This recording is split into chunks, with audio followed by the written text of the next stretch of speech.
कहुआ कहू राम आपको, कृष्ण कहुआ कहू राम आपको, पूजता हूँ मैं सुबह आपको।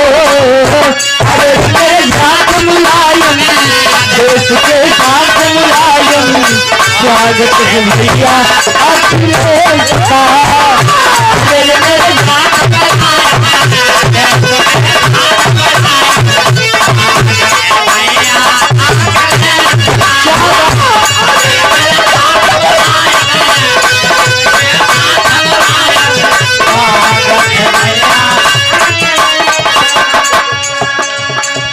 कहता है देश समाजवादी बनो, अरे वादी बनो, अखिलेश के साथ।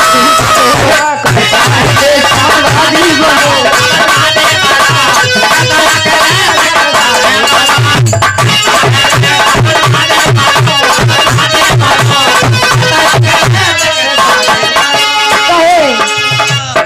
मुल्क हमारा तभी होगा आजाद। बोलो बोलो जिंदाबाद, बोलो बोलो जिंदाबाद, बोलो बोलो जिंदाबाद, बोलो बोलो जिंदाबाद।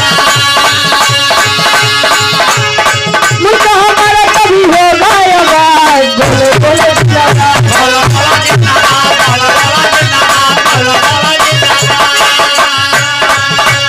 देश के विरोधियों से बागी बनो, बागी बनो, मैं अखिलेश के साथ।